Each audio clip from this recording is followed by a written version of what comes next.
Dashur miq, janë aty, më të larta se kullat fantazëm të shijes monstruoze të një kryeministri që quhet Edi Rama, i cili në këto 12 vite i shndroi besnik atij eksperimenti dhe prodhoi vetëm një gjë, shkatrim.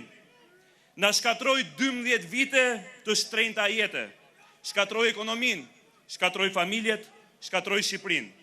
I detyroi 1 milion shqiptar të largohen, detyroi profesionistët të ikin, detyroi të rinj të marrin rrugët e të rrezikojnë edhe jetën, sikurse të iknin nga një vend athuasi ishte në luftë.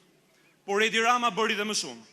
Ai pati një ide edhe më të rrezikshme, të klononte këtë shoqëri, të deformonte genin, të jetësonte eksperimentin makabër duke na mësuar se vjedhja është punë, se krimi është karrierë, se varfëria është stil jetese, se bandat janë integrim, se droga është shpëtim, se diktatura është ajo që meritojnë shqiptarët e se antivlerat janë vlerë.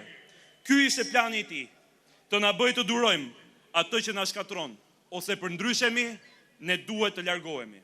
Por të dashur miq, shqiptarët u zgjuan.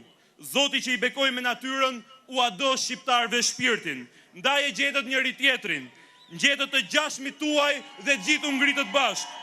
Shqiptarët e kuptuan se nëse vota mbrohet, ajo kthehet në armë. Nëse ka ndonjë sot në këtë sallë apo kudo që na ndjek në këtë shesh, në media, kudo që na ndiqni, Shqipëri apo jasaj, që mendoni se vota juaj nuk vlen, ju them daluni vetëm një çast dhe kujtoni. Ata që ju vodhën, ju tmerruan, ju goditën, ju tallën, llogariti bën pikërisht me heshtjen tuaj. Ky që kushti i vetëm që eksperimentit kishte sukses. Por ne nuk jemi kavje. Bollmë, Shqipëria së nesërmes nuk do të ndërtohet mbi gënjeshtra e premtime, por mbi rezultate.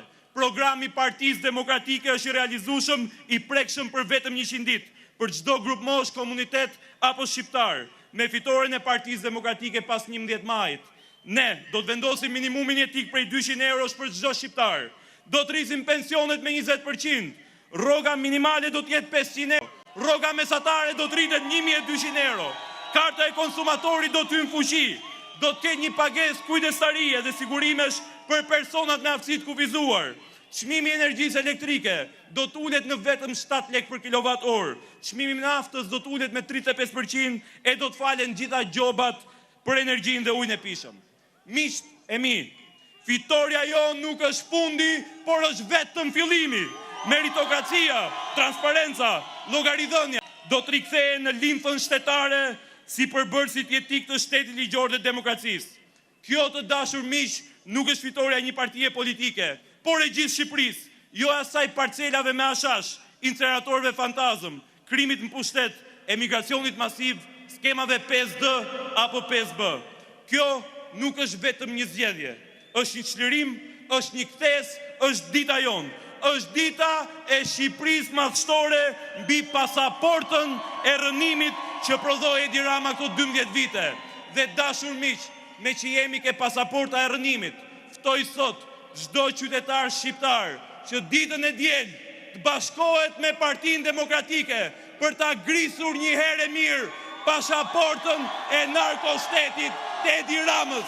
Ti njeriu që vodhi shqiptarët, që i përzuri shqiptarët, që i la djepat bosh, që i la Shqipërinë bosh. Bashkohuni me Partinë Demokratike, bashkohuni me Sali Berishën, bashkohuni me Aleancën për Shqipërinë madhështore.